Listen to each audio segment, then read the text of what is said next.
Olá pessoal, tudo bem? Hoje a gente vai começar a continuar as nossas entrevistas. O João está aqui comigo de novo, tudo bem, João? Tudo bem? Hoje a gente está com o Eduardo Oliveira. Eu vou explicar para vocês daqui a pouquinho quem que é o Eduardo. E a gente, como eu e o João prometemos para vocês do programa anterior, nós vamos hoje falar de PrEP, PEP e também as facilidades. E agora a gente já descobriu com o João que não é tão complicado igual algumas pessoas pensam, não é tão burocrático quanto as pessoas pensam, mas precisa usar, né? Então, se você quer um sexo com segurança, e ao contrário do que algumas pessoas pensam, não é apologia, tá? Para fazer sexo indiscriminado, não. O sexo indiscriminado ele já existe. Aí a pessoa agora tem que fazer isso com segurança, né? É isso que a gente está tentando. Estou falando isso para vocês porque a gente vai ter uma entrevista com um infectologista. Mas, gente, eu falei com 8 infectologistas e nenhum quis falar porque alguns acham que isso é apologia ao sexo. Então, assim, deixa, né? Se cuida que é melhor. Então, assim, o Eduardo é secretário executivo da Secretaria Municipal de Direitos Humanos. Grande nome. Então, assim, o Eduardo eu conheci também igual conheci o João, por um acaso, assim, e eu achei muito interessante a forma como que o Eduardo falou, porque eu estava atrás dessa história de se é fácil, se não é fácil conseguir PrEP e PEP, se é difícil, se é burocrático ou não. E o Eduardo me passou uma facilidade, uma segurança muito grande. E aí a gente conversando com o João, a gente descobriu que realmente assim, o sistema funciona para isso, mas igual a gente conversou aquele dia pelo WhatsApp, vocês fazem isso lá na secretaria. Sim, e que ainda não é ainda tão divulgado, né? É um projeto piloto experimental na Secretaria de Direitos Humanos, feito em parceria tanto com o município quanto a Secretaria de Saúde do Estado. Então, nós temos a Secretaria de Direitos Humanos, a qual tem uma superintendência LGBT, e ela trabalha essas questões. A gente tem que lembrar que PEP e PrEP não é uma questão só da população LGBT, ela tem como verticalização uma orientação para esse público em específico por conta das demandas históricas que esse movimento já passou na vida. É ele quem traz toda uma carga aí da historicidade para que as políticas HIV/AIDS no Brasil aconteçam, né?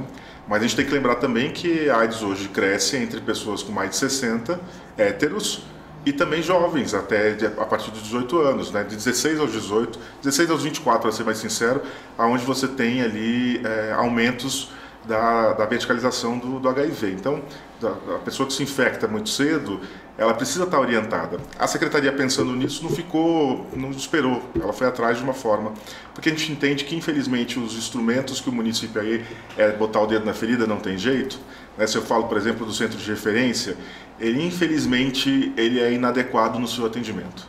E aí, queiram ou não gostem dessa fala, podem até me demitir sem problema, mas a gente precisa repensar a forma de atendimento ao público em geral, porque é muita exposição, é muita falta, não tem ali o trato humanizado da forma que deveria.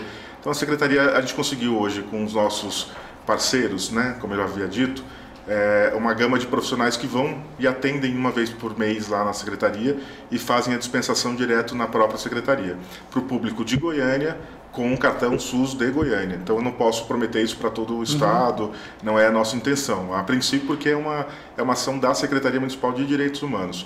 Mas é uma forma. Eu também tenho buscado outras estratégias, vendo outros parceiros em outros locais que estão atuando bem. Tenho intenções aqui, e eu já falei até mesmo com o João, a gente buscar de outra forma, espero assim que eu sair desse trabalho, a gente consiga trazer via outras ONGs um trabalho melhor, porque o município peca muito. Nicolas, você não sabe o tanto, peca em não divulgar a PrEP. As pessoas não sabem o que é, nem PEP, nem PEP, não sabem, isso está num nicho muito pequeno e nós precisamos falar sobre isso. Você começou o programa dizendo, se previnam, usem a PrEP. De fato, todo mundo, ainda bem que todo mundo tem vida ativa, está experimentando a sexualidade, seja novo de meia idade ou de mais idade, está exercitando a sua vida e sexo faz parte da vida. Então, se a gente começa, não é naturalizar as questões, porque sexo é uma coisa natural, todo mundo faz. Então, a gente precisa explicar para as pessoas. O Brasil optou, junto com a comunidade internacional, pela prevenção combinada. Então, o uso da PrEP é uma das estratégias de prevenção. Usar preservativo é uma outra estratégia, você pode combinar. Uma hora você vai usar PrEP sob demanda, por exemplo, que a gente vai falar daqui a pouco, eu espero que você já tenha dito em outros programas. Hoje a gente está avançando, a farmacologia avança, você está tomando hoje uma injeção que vale por 6 meses, se eu estiver errado me corrija. O que é maravilhoso, pensa, para um público que a gente está falando aqui, não, eu tomo uma injeção hoje, daqui a 6 meses eu renovo essa injeção que me protege de contrair HIV, de me infectar com HIV. E essa injeção também ela seria pelo hoje ela ainda não está disponível 100%. Se eu pegar, ainda tenho dificuldades em vários locais aí para ter acesso. Mas isso é muito rápido. Quando a gente falava aí há 2, 3 anos de PEP e PrEP, era quase impossível você achar que em todo o Brasil haveria uma cobertura.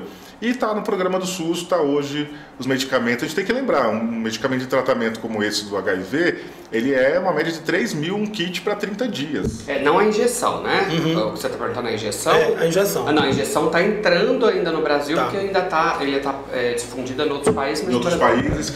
Logo a Anvisa com certeza passa a tratar isso como... Eles usam a expressão vacina por conta de ser dose única e tudo mais. Eu creio que a gente tem avançado muito por esses lados, né? Agora, o nosso serviço de saúde, em particular em Goiânia, precisa avançar. A gente está anos atrasados, a gente rompeu com um lastro importante que eram com as entidades do terceiro setor. As ONGs faziam um trabalho fenomenal nas casas de entretenimento ou nas saunas, em espaços onde essa comunidade circula, e hoje você não vê isso acontecendo. A gente não tem um cartaz que fale sobre PEP e PrEP, que seja do próprio município, ou não tem.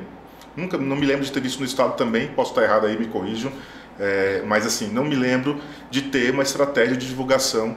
E aí vou te dizer mais, assim, Nicolas, quando a gente vai ouvindo aí as histórias e acolhendo aí nessa oralidade, eu já vejo pessoas que procuram por conta... Já teve casos que eu acompanhei de pessoas que foram até a unidade de saúde de urgência e emergência porque tiveram uma relação desprotegida, descobriram que a pessoa estava infectada no meio desse processo, ela buscou ajuda nos espaços de saúde e a ela foi negado. Só para a gente também aproveitar aqui a sua audiência e dizer, se você tem uma relação desprotegida, você precisa, e aí a camisinha furou, ou o seu parceiro ou sua parceira disse, olha, eu tenho HIV, e aí desculpa, não tive coragem de te contar. Enfim, as questões a gente não está aqui para julgar. Deixa eu só fazer um parênteses, então. Claro. Porque, na verdade, eu não tive coragem de contar, mas eu sei que hoje é protegido por lei você falar ou não. Né? Da sororidade, então, a sua sorologia. Não necessariamente a pessoa precisa falar para outra. Na verdade, é protegida a sorologia por lei. A pessoa pode dizer ou não. Mas se ela disser e não tiver em tratamento, a pessoa pode optar por fazer a PEP, né? Então, outra coisa, o Eduardo falou, porque já lembrei disso aqui, quando o Eduardo falou do local de referência, gente, é porque aqui em Goiânia tem 2 lugares, né? O do município é só um, é o CRDT. O do município é o CRDT que fica na 83. O HDT. O HDT, a gente precisa... 87. 87, no setor sul. 83 na cabeça. 83 está em outro lugar, está mais lá abaixo. 87, isso mesmo. Ali pertinho da onde é o Universo, da Faculdade Universo. De frente ali. Então, e aí do município você tem só o centro de referência e, tudo bem, condomínio de solidariedade, poderia dizer que mas assim, ele não é uma estratégia do município em particular. Então, assim, o município mesmo trabalha com o CRDT. E aí você tem... ou seja, para uma cidade desse tamanho é um lugar só. Isso. E que vive lotado porque não faz só isso. Não faz só isso. Eu sei que ele atende outras coisas lá também. A gente tem buscado referências de outras instituições que trabalham só com ISTs, mas não fazem dispensação. Assim que eu tivesse com mais forno aqui, porque esse é um trabalho que tô doido eu para executar aqui, sem brincadeira. Se eu falar demais aqui, alguém pega a história no ar. O João sabe da vontade que eu tenho. Porque você trabalhar com um espaço, e é um espaço mantido com dinheiro internacional para garantir a estratégia, mas o município precisa. E se eu falar, Nicolas, aqui de situações, a gente tem há mais de 30 anos uma situação com as meninas e meninos trans que em Goiânia não tem um ambulatório clínico trans para cuidar. A gente tem desde 2013, desde 2008 para 2013, o Ministério da Saúde trabalhando com o processo transexualizador. Eduardo, você acha que por quê?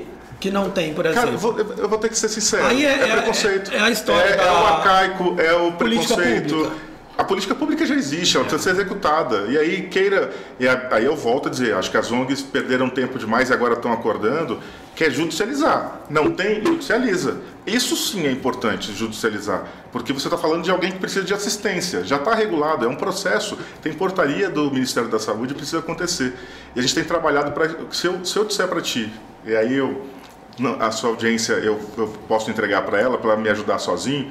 Se eu falar demais aqui, as coisas não acontecem. Eu preciso ficar calado e fazer acontecer. Esse do processo transexualizador em Goiânia é uma delas. Se eu disser como é que tá, onde tá, por que que tá, como é que vai ser, eu te digo, daqui 2 dias tem um monte de gente aí contra, tentando segurar na prefeitura. Lembra que a gente falou que a política pública, geralmente ela é construída no âmbito federal, mas ela é executada no municipal? Quando chega no municipal é que você tem as barreiras que podem impedir o acesso. Gente, eu falo uma coisa simples assim. Se você vê que Goiânia, o centro de Goiânia está acabando, de uns 2, 3 anos para cá, porque ele acabou, você imagina o que acontece com a saúde das pessoas nesse assunto.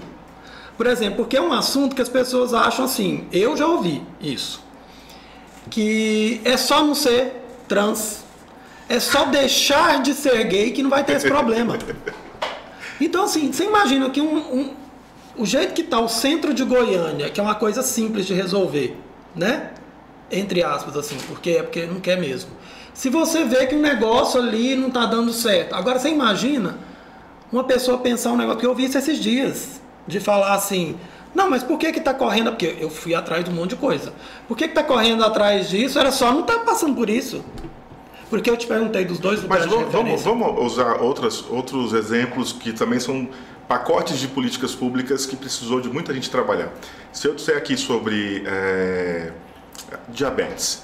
A diabetes é uma doença crônica que precisa de tratamento, muita gente não tem condições de tratá-la, precisa de apoio do poder público. A alteração da pressão cardíaca, da alta pressão, como é que chama? Pressão alta. Hipertensão. Hipertensão, isso. A pessoa me foge, ainda bem que eu tenho você. Eu estou parecendo Ana Maria. Não, você não é meu nome de técnico, relaxa.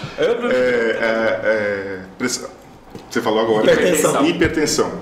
Também no passado não existia dentro do pacote do SUS a dispensação desse medicamento para a população. E aí você entende que para você não perder as pessoas ou para que essas pessoas não sejam um dispêndio ao erário público, indo aos hospitais todo dia, lotando aí, você faz a prevenção, o tratamento.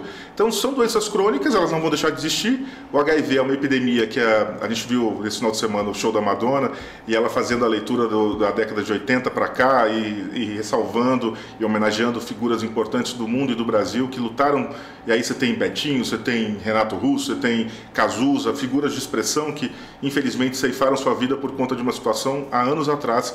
Hoje a sobrevida com HIV é de mais de 40 anos, as pessoas vivem com HIV, preciso entender isso. Por mais que existam leis que protejam a pessoa de não expor a sua sorologia, é importante que todo mundo faça testagem, porque quanto mais cedo você descobrir, é mais fácil de você converter isso em tratamento. Isso não vai te debilitar. Ninguém morre hoje de HIV, de AIDS, porque se houver tratamento, e há tratamento, a não sei que a pessoa escolha, eu não quero fazer tratamento nenhum. Ou falta de acesso. Falta de acesso. Falta de acesso. Aí a gente tem que dizer, se o município está falhando na sua estratégia de prevenção, e está, né, a gente precisa então, ou a sociedade como um todo, acionar aqueles meios que fazem a cobrança na justiça, porque nós estamos trabalhando.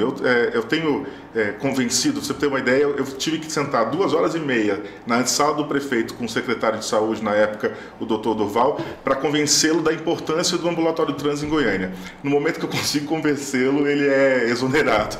E aí volta, o novo secretário volta a estaca zero, e graças ao doutor Polara que está aqui, o Wilson Polara, ele vem de São Paulo, já trabalhou com Serra, trabalhou com Dória, e ele implantou algumas dessas possibilidades em São Paulo. Então, no momento que eu falo para ele uma questão, não, isso eu já fiz, eu já sei o caminho, chama fulano, ciclano, é para fazer de tal jeito. Não, nós vamos atravessar esse caminho por aqui. Então, quando você tem uma figura com mais experiência, que não está eivada desses preconceitos todos, que a gente vê algumas figuras aqui, infelizmente, que ainda possuem, as coisas andam.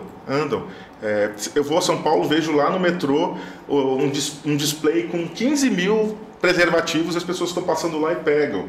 Na própria secretaria, na semana passada andou mais de 1.000 jovens do CIE que passaram por lá, e a gente tem 2 dispensers pequenininhos de caixa de papelão, desses que ficam nas unidades. Acabaram as camisinhas. Ainda bem, se é jovem, está usando, tem que usar mesmo preservativo, é um método confiável. Agora não é só, eu falava da mandala de prevenção, porque gel é uma forma de prevenção, a testagem é uma forma de prevenção, a PrEP é uma forma de prevenção, mas só para finalizar aquela questão da PEP, que é o medicamento que você toma caso você não tenha tratamento nenhum e você se expôs num sexo desprotegido. em até 72 horas, procure uma unidade de urgência e emergência da cidade. São 7. Quem depois pode entrar lá no nosso Instagram da Secretaria de Direitos Humanos, que tem um dos vídeos lá sobre PEP e PrEP, que na descrição estão falando onde são essas unidades. Em até 72 horas você ter acesso ao PEP, que é o comprimido, e você vai tomar por 28 dias, ponto. É isso. Agora, eu tenho relatos de pessoas que passaram por situações como essa, procuraram o serviço e não foram atendidas. Em situações como essa... Mesmo nas unidades de urgência e emergência. Nós conseguimos mudar o protocolo, é preciso fazer com que essa informação chegue, e acho que mais pessoas têm que saber que é direito dela. Aconteceu uma relação desprotegida, eu fui até 72 horas, agora tem que deixar claro, é na urgência e na emergência, nas UPAs, não é em outro lugar, porque a pessoa vai lá no centro de saúde da família, não vai conseguir isso lá. O máximo que ela vai conseguir é o encaminhamento. Aí eu vou direto no HDT. Se não for muito urgente, você vai estar lotando um serviço que não é especializado. Então não é no HDT, você vai nas nossas UPAs do município, são 7 aqui para você ter esse atendimento. Então é importante. E se você não teve, entra na ouvidoria. Se você não teve, procura a Secretaria de Direitos Humanos. Tem que nos demandar, porque aí eu pego a pessoa que teve a negativa e vamos até lá no posto para tratar. Olha, por que você não atendeu? E as coisas começam a mudar assim. Tem alguém que representa ela, é um direito da pessoa, ela precisa. Direito à saúde é um direito humano. O povo tem mania de achar que direitos humanos é só para dinheiro, para bandido, né? É para bandido também, porque se o Estado está sob a sua tutela, você está sob a tutela do Estado, precisa ter segurança lá também, precisa ter direito à comida, direito ao lugar para você dormir, isso é fato. Mas não só para isso. Direito à educação é um direito humano, direito à saúde é um direito humano, direito à moradia é um direito humano. Então, quando a gente está falando de direitos humanos, a gente está cobertando todas as populações que são violadas nos seus direitos de existência. Então, se você teve uma situação como essa no serviço de saúde, não conseguiu ser atendido, nos ligue, procura a secretaria, vai lá no Instagram, a ouvidoria no site da prefeitura. Eu posso até deixar aqui o telefone da secretaria, 3524-2638. 3524-2638, a pessoa liga, vai ser atendida, a gente vai triar essa pessoa e vai responsabilizar aquela conduta do servidor que não fez o tratamento adequado. E é para avisar mesmo, sabe por quê? Porque a gente estava falando até no programa anterior que o SUS é um exemplo pelo mundo aí. Mundo, com certeza. Mas quando você tem, são pessoas, e a gente falou também no programa passado que nem sempre aquelas pessoas gostariam de estar ali, né? Mas já que ela se propôs a fazer um concurso público para estar lá, ela no mínimo que ela tem que fazer é atender bem as pessoas. Se ela não atende, você tem que reportar isso para alguém. Agora que o Eduardo está falando, você tem um número aí para você ligar. Se isso acontecer, já entra em contato e já reclama. Direto. E é bom registrar, quando a gente fala da ouvidoria, entrar no site da prefeitura, você vai ver lá, ouvidoria. Entra, registra, porque aquilo tem hoje uma lei que garante que a pessoa seja respondida.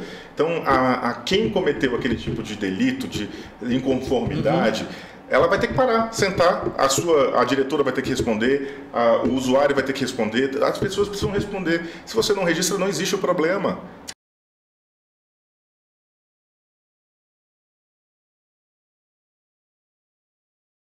E era uma correria quando chegava, só que lá era o 152, né? Que é a ouvidoria nacional. Só que chegava lá no 152, a pessoa daqui de Goiânia pode ligar também pro 152 se quiser, só que aí ele vai caindo. E ele vai caindo e vai aumentando o grau do esporro. E aí quando chegava embaixo, lá no município, o município tem um tempo muito curto para responder e dizer o que foi feito para resolver o problema. É para resolver. É bem legal. Tem que resolver a situação. Uma resposta vai ter que ser dada.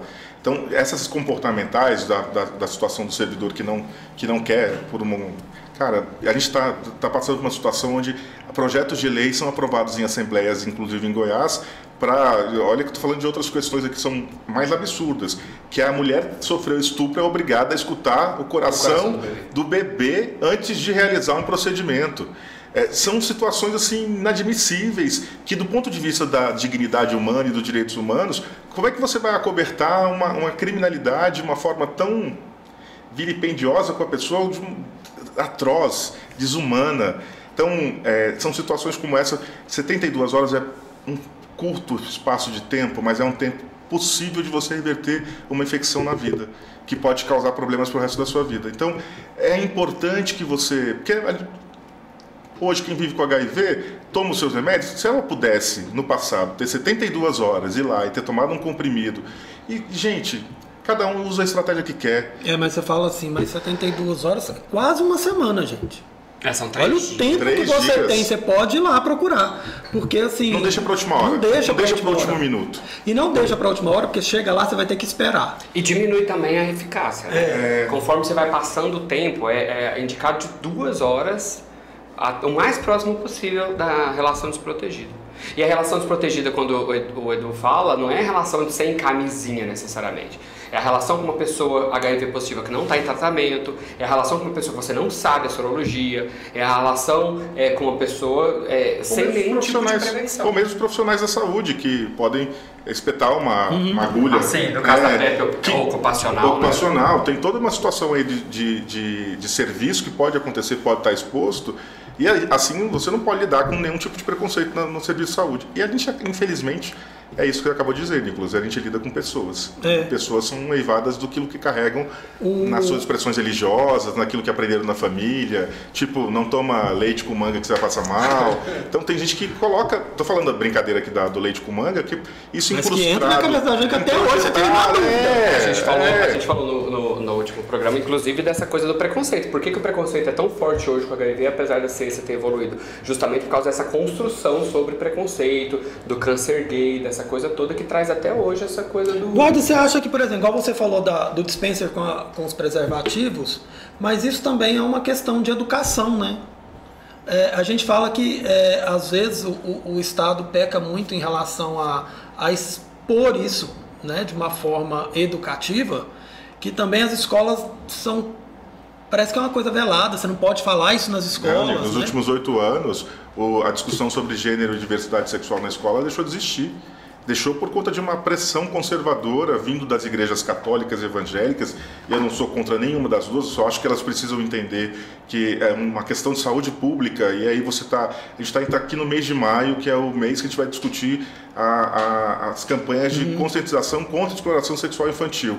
Se a escola não debate isso, nem para você identificar que tipo de abordagem você teve, e é nessas horas que você vai surgir assim, para o adolescente ou mesmo para o menino de 12, óbvio que para cada idade existe uma forma de dizer, você não vai falar sobre sexualidade com meninos de 5, 6, 7 anos, você tem formas de prática, você fala, com 4, 5 anos. Você não vai, cada faixa etária tem a sua forma de correlacionar-se, e a pedagogia, ela é muito boa para lidar com isso, ela consegue traduzir isso em outras letras, em outros significados, em outros signos para poder dizer. Para adolescentes, você não tem outro, mas infelizmente, se hoje um professor abre a boca para dizer isso em sala de aula, ele vai ser mais do que reprimido. Reprimido pela direção, reprimido pela Secretaria de Educação, reprimido pela escola, reprimido pelos familiares.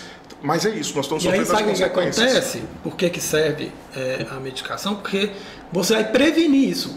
Porque senão, ao invés de ter alguém indo lá pegando o medicamento para tomar, para se prevenir ou para depois, ela vai lá para se tratar. E aí ela vai entupir o lugar, né? Porque não teve uma prevenção, não teve nada. E aí a hora que o sistema de saúde já não é lá essas coisas para atendimento, igual a gente falou no programa passado, uma senhora que estava deitada no chão do cais, esperando, então, ou seja, não é tão simples assim. Então a questão é só prevenção, gente, para qualquer coisa. E lembrando que PrEP e PEP é para HIV, né? Não é para as outras doenças. Mas olha que legal. A pessoa que está em tratamento e está fazendo uso da PrEP, isso que eu ia falar. De 3 em 3 meses ela está fazendo testagens. Essa pessoa está protegendo a si e aos outros. Não é porque eu ia falar assim, para a pessoa que tem a cabecinha pequena, que a gente sabe, que é difícil entender, mas a gente sabe o que é, mas gosta de ir contra, é porque é isso que o Eduardo está falando. A pessoa que faz uma prevenção dessa, a cada 3 meses, ela tem que fazer todos os exames, gente. Ela vai estar sempre bem de saúde. E é igual a gente falou, né? Uma pessoa que é indetectável, ela está mais saudável do que uma pessoa que não faz exame. A pessoa em tratamento de HIV ou indetectável, depois de... Eu trabalho com os 3 meses, mas você tem... A ciência até 6, eles falam, mas até 3. De 3 a 6 meses, você já tem uma carga viral muito baixa, quase perto de zero, que os exames não identificam mais as partículas de HIV. Então, cara, indetectável é igual intransmissível. A pessoa que está em tratamento, ela está respeitando a si e ajudando a não proliferar uma doença que, infelizmente, não tem cura ainda. Mas a gente tem como conter os avanços, tem como conter. Eu acho massa a farmacologia por conta disso. E acho melhor ainda no passado o Brasil ter quebrado patentes e ter falado assim, vamos apostar nessa história. No passado a gente apostou nessa história, então não dá para hoje ficar nessa história de não vamos fazer porque é uma apologia a sexo indiscriminado sem proteção. Gente, sem proteção já está havendo, as pessoas elas se infectam com N coisas. A gente estava falando aqui do HIV, mas pega agora a história das vacinas do HPV, que a faixa de extensão hoje é para adolescente, para as meninas adolescentes inclusive, e a gente está uma baixa adesão da população por conta de anos e anos a fio. Não vou nem entrar no mérito, que eu quero que todos os seus seguidores e quem te escuta, Nicolas, saiba disso. Assim, a gente precisa prevenir. HPV é uma situação que pega na pele, de corpo a corpo. E se a pessoa, você pode estar num ônibus, você pode estar em outros lugares, e a pessoa deixa de tomar uma vacina que poderia estar te garantindo uma vida mais segura, uma vida plena. Essa pessoa no futuro, ela vem com HPV, ela adquire o câncer, ela passa a ser um dispêndio para o Estado. Então a gente precisa naturalizar algumas situações e tentar voltar tempos atrás. Cara, para quem tomava vacina naquele compressor, que era hoje vacina não é nada. Hoje não é nada, a gente sobreviveu àquele compressor. Para quem é mais de pouca idade aqui, como eu, como o João, eu não sou da nós tomávamos vacina com compressor de vaca, daquele que vinha um jato de ar assim, um revólver. É só você olhar alguém da sua família mais velho que você saber que tem uma marca bem aqui, ó. A gente era marcado igual vaquinha, mas assim, se for para garantir a vida plena, poliomielite, dentre outras doenças que estão, catapora, rubéola, coisas que no passado deixaram de existir no Brasil, estão voltando por conta da ineficácia de pais e mães. Aí tem que lembrar, a obrigação do pai e a mãe garantir a saúde integral dos seus filhos está na lei. É legal. O pai que não leva um filho à vacinação, ele está desprotegendo o seu filho, está colocando outras pessoas em risco. E aí esse pai tem que ser responsabilizado, essa mãe tem que ser responsabilizada. Então o Brasil tem que parar com esse negócio de cara, não está indo, não. Vamos saber por que não. E aí tem que voltar essa estratégia para as escolas, é saúde na escola, é prevenção na escola. É igual a gente fala, né, gente, a dengue mata. Olha o tanto de vacina que foi devolvida e foi mandado para o interior porque ninguém levou para vacinar aqui. Vencendo, né? E não é sexo. Pois não é sexo. Tá vendo? É um mosquito que vai lá, pica alguém, tem lá, pica no outro, acabou. E as pessoas morrem por conta disso no Brasil. E é isso. Posso retornar um pouquinho com a ideia que vocês falaram do que vocês estavam falando agora há pouco? Até para corrigir a gente de coisas que a gente falou merda. Aí eu já vou corrigir, né, cara? E é porque a gente vai falando tanta coisa. Não, é porque é o seguinte, é que vocês falaram, né, daquela coisa de, porque só trata HIV. Sim, a gente só previne a doença mais grave, a infecção sexualmente transmissível mais grave. Ou seja, é aquilo que você falou, a pessoa no tratamento é o resto da vida tomando medicamento. A pessoa na prevenção, ela pode mudar o estilo de vida dela. Hoje ela tá na PrEP, mas daqui a pouco ela pode estar. Eu tenho muitos amigos que deixaram de fazer PrEP porque mudaram o estilo de vida e tá tudo bem, é isso mesmo. Entendeu? Então o que acontece é que a gente tem que entender que o custo-benefício, tanto para o Estado quanto para a população, é muito bom, é muito bacana da PrEP. E quando a gente vem e ouve esse discursinho, mas só previne o HIV. Sim, e daí? Entendeu? Mas previne uma doença. É igual eu dizer o seguinte, mas a vacina da dengue só previne a dengue. Não vou tomar. Não, mas aí é onde entra o negócio. A dengue só previne a dengue. Agora, é isso que a gente tava falando. Ele previne só o HIV. Mas para você prevenir o HIV, você tem que fazer o exame das outras. Sim, né? Mas o que acontece é que assim, que a gente tem que entender também que prevenir uma infecção já é bom pra caramba. Claro. Então assim, já vamos então prevenir o HIV, que a gente não tem vacina, mas a gente tem a PrEP, a gente tem a PEP. E aí, a gente prevenir na PrEP e a PEP, tá chegando outras tecnologias como a DoxyPEP, onde você vai poder tomar 2 comprimidinhos, 200 miligramas de um medicamento antibiótico, você vai poder evitar até 3 infecções sexualmente transmissíveis por bactéria das mais comuns do mundo. Então, assim... Você está falando de gonorreia? A mais segura com a DoxyPEP é a sífilis, a que mais funciona, a segunda é clamídia e a terceira é gonorreia. A gonorreia, como é uma bactéria mais complexa, assim, ela inclusive já tem resistência fora do Brasil, esse tipo de coisa, ela é uma infecção que tem uma proteção menor na DoxyPEP, mas ainda assim existe uma proteção. Uma pessoa que vai fazer sexo independente, se tem a gonorreia, a sífilis, ela vai fazer sexo. Então a gente ouviu muito esse discurso. Eu tem 7 anos, está fazendo agora 7 anos da PrEP no Brasil. Eu escutei muito desse discurso, e eu escutei muito discurso super reacionário, conservador, lá dentro, de gestores altos dentro do Ministério que não queriam, achavam que era um absurdo a gente ter na política pública algo que ia, como você falou, fazer apologia ao sexo desprotegido. Só que isso é um mero discurso conservador que quer, novamente, fazer com que os gays fiquem quietinhos ali. Por que os gays? Mais uma vez, HIV não é uma doença de gay, mas quem está mais vulnerável historicamente, exposto e vulnerabilizado, população gay e trans. É simples, né, gente? Você não concorda com o medicamento, é só você não tomar. É só não tomar. É igual casamento gay, você não concorda com ele, é só você não casar. Não pede um gay em casamento. Pede um hétero em casamento, assim. É só assim, né? Eduardo, e lá na secretaria, como que é? Como que a gente faz? Porque você me disse que na secretaria é mais fácil, né? Na verdade, o que acontece a gente precisa, pelo menos, que a pessoa... Secretaria de Direitos Humanos, tá? A Secretaria de Direitos Humanos em Goiânia fica na Rua 4, no antigo Banco do Brasil. Está no centro para facilitar ali pelo eixão, todo mundo consegue chegar. A nossa ideia de mudança foi muito nesse aspecto, de facilitar a vinda das pessoas para a secretaria, né? De qualquer lugar, de um ônibus, você consegue tomar e chegar no centro. A secretaria, a gente hoje tem, eu preciso que vocês liguem, já pego o número para vocês, e façam pelo menos o cadastro, para a gente saber qual é a demanda, porque não é porta aberta. Então eu preciso quantificar o número de profissionais que vão atuar.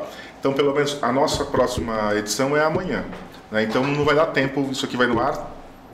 Não, a gente está gravando hoje, gente, no dia 6 de maio, tá? Então, para junho, dá tempo das pessoas se organizarem. Então, eu passo para vocês, você deixa lá explicadinho na sua bio como é que as pessoas Mas entram. você me explicou de uma forma mais fácil.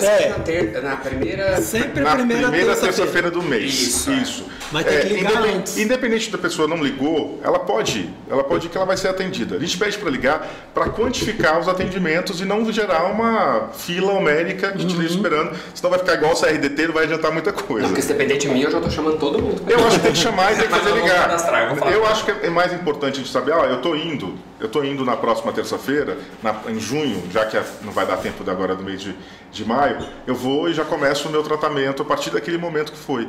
Então, é isso. Vocês têm meu contato, contato da secretaria, precisou, e o tratamento ligou. Começa lá. Tudo é feito lá. Tudo não é feito lá. Encaminhado para outro lugar. Você só vai. As próximas dispensações é que você vai ter que pegar no local específico, geralmente é no CRDT. Tá? Não, a gente não faz dispensação fora desse período porque é só para iniciar o tratamento. A ideia é lá já com kitzinho para aquele primeiros 30 dias e depois ele vai pegar o restante, né? Eu não me lembro se eles dão para 3 meses. Eu acho que para início, para adesão inicial é 30 dias. Que aí a pessoa pode até ter algum tipo. Porque tem reações, 30 dias. Que aí vai ter um acompanhamento melhor. Mas eu tenho infecto, vou ter enfermeira para fazer dispensação e o psicólogo para caso haja alguma intercorrência nesse processo. Porque a primeira coisa que você faz quando você chega lá, e aí só para as pessoas saberem, é a testagem. E a gente já teve, infelizmente, tem que dizer isso aqui, 6 atendimentos num dia e os 6 estavam com HIV. E eram jovens. Preciso dizer isso aqui. É isso que nós não queremos. A gente quer que isso chegue a... Se eu tiver 6 jovens que nenhum tem HIV e que a vida é maravilhosa e segue. E com 6 que estão com HIV, não achem que isso é uma sentença de morte, não achem que o mundo vai acabar, não achem... Por mais que a gente pense assim, né? Eu acho que é legal que a galera não entendam. Tem hoje tratamento. Eu descobri agora o HIV, vamos entrar para a TARV, que é o tratamento do HIV, vamos fazer a triagem, vamos começar a tomar a medicação, daqui 3, 6 meses sua carga viral está 0 e você está com uma vida estável. E para quem não acompanhou o programa passado, gente, eu trouxe o João porque o João é indetectável. O João tem tá com HIV e você está há quanto tempo? 23 anos. 23 anos, gente. Nossa, é uma bicha velha já. H e velha. E aí vocês veem que saudável, tranquilo. Por quê? Porque procurou e fez. Como você disse, procurou meio tardio, né, João? Mas posso fazer uma homenagem? Antigamente era antigo. Posso fazer uma homenagem? Que foi por conta dele que eu comecei a discutir essa questão. Porque estava lá nos vídeos do YouTube da vida, e o YouTube começando, e João já estava nessa militância, e ele falava sobre isso, falava sobre discordância, do tratamento em si. Mas essa série de entrevistas surgiu por causa dele. E eu acho parabéns, viu, Nicolas? Porque assim, e a gente só foi se encontrar, que é paixão à primeira vista, né? Você vê, mas primeiro eu não achava nem que esse cara fosse daqui. Olha que maturidade a minha, de não ir atrás, assim, não dei essa de stalker para saber, vamos ver. E aí, de repente, a gente se encontra agora em 2023, numa balada não, era uma reunião em vários ministérios da vida, né? E aí de repente eu falei, cara, você está em Goiânia, então vamos tentar articular junto, fazer junto. E isso aconteceu nem mais de 10 anos atrás, e o João já estava nessa lida. Foi uma das primeiras pessoas que expôs essa história de uma forma... E é isso, quando o jovem fala para jovem, a gente já não está mais na idade da juventude, mas é legal que a gente consiga chegar a mais pessoas, porque aí situações como a do João não vão acontecer. Então é legal que a gente consegue... E se acontecer também, eu quero deixar esse relato assim, para a galera não entrar em desespero. Vai entrar no primeiro momento, mas entendam que a gente tem caminho, e isso é legal também na secretaria. A gente tem psicólogos que podem, durante esse período, ajudarem nessa trajetória, para a pessoa não ficar ali achando que o mundo acabou. Limbo, né? Porque a gente tem, a gente estava falando do João para deixar ele na homenagem, porque de fato essa bandeira foi ele que levantou. Era legal ver a cara dele estampada nos cartazes que circularam esse Brasil afora, porque onde eu ia, eu via as ONGs, os centros de saúde, tinha lá um cartaz que falava sobre isso, e era massa você poder falar, ver e saber que as pessoas estavam tendo uma vida tranquila a partir daquele momento que tinha uma campanha real. E aí o governo Lula está pecando, ele precisa voltar. Está pecando muito, precisa retomar com urgência. A gente já está indo para o segundo ano do governo. Essa estratégia eu achei que ia andar no primeiro ano. Eu fiz a mesma crítica no primeiro. A gente estava lá conversando sobre isso. Galera, retoma. Está faltando gel, está faltando camisinha, está faltando... Vamos embora. Está faltando propaganda. Não adianta só botar isso no mês de dezembro. Não adianta só botar no carnaval. A estratégia tem que ser uma estratégia verticalizada para todos os municípios, tem que ser orientação do Ministério, senão não executa aqui, mesmo com a adoção de uma medida ministerial, mesmo assim os municípios ainda tentam segurar. Então, deixa a minha homenagem, ao mesmo tempo que a gente cobra junto, e vamos partilhar, vamos ser as idosas daqui uns dias, uns 60 a mais, defendendo essa bandeira. Mas eu acho que tem que ser isso mesmo. Voltando a falar, o assunto surgiu, as 4 entrevistas, surgiu por causa de uma conversa com o João. Deixa eu só dar um recadinho aqui para vocês que são propensos candidatos aí, não vai usar isso só como causa eleitoreira, não, tá? Se for pegar o negócio, pega e leva até o final, não para só depois que ganhar, não, né? Que eu sei que tem muito de olho, que alguns a gente até conhece, fica de olho nesses assuntos, para pegar em época de eleição, para depois ganhou a eleição, some, desaparece, né? Não funciona assim não, porque a gente lembra, pelo menos eu lembro. Você não estava aqui no programa passado, mas eu estava explicando que o Lucimar, que é o nosso diretor, não deixa a gente ir muito longe. Que bom, nosso né? tempo acaba. Ele é o diretor tesourinho. Que nosso tempo acaba. A gente está tentando ter um tempo maior, mas não consegue. Então, assim, mas bom saber, as redes sociais vão estar passando aqui, a do João, a sua, dos os direitos telefones. humanos. Pode ter esse contato, se quiser beijar na boca também não tem problema. Brincadeira. Eu preciso ser sério. Brincadeira aqui. não. Aqui eu estou representando o município, fazendo bobeira aqui. Então tá bom, eu não. Pode também. Porque não é brincadeira não, porque depois vai que alguém quer e fala, já falou que não é brincadeira, acabou. Mas não, pode querer. Todos os contatos vão estar passando aqui, procurem, porque é uma forma de ajudar cada um, a gente se ajudando, sabe? Eu falando, o João ajudando, lá na secretaria também fazendo a parte dela, e não dependendo de um lugar só, e não dependendo de uma pessoa só e de um sistema só. Porque a gente sabe que quanto mais gente vai fazendo alguma coisa, vai funcionar mais fácil. João, mais uma vez, obrigado. Eu que agradeço, muito obrigado mesmo. Eduardo, muito obrigado pelas informações. Eu que agradeço. Em breve a gente vai trazer você de volta. Pode chamar quando for preciso. Se você tiver novidade, você já avisa pra gente que a gente traz. Pode deixar, na mesma hora. Obrigado. Que é ótimo. Gente, é isso. Prestem bastante atenção nessas entrevistas. Fiquem atentos, a gente vai estar sempre avisando pelas redes sociais. Então, assim, perguntem, tirem suas dúvidas e qualquer dúvida tem que perguntar, tá? E qualquer lugar que for mal atendido já sabe o que tem que fazer. Se pegou o programa na metade, volta lá no início que explica direitinho. E no próximo programa a gente vai falar sobre um outro assunto, a gente vai falar sobre direitos, né? A gente não vai adiantar nada não, que é para vocês voltarem no próximo programa, tá? Então, gente, obrigado e aguardo vocês no próximo programa.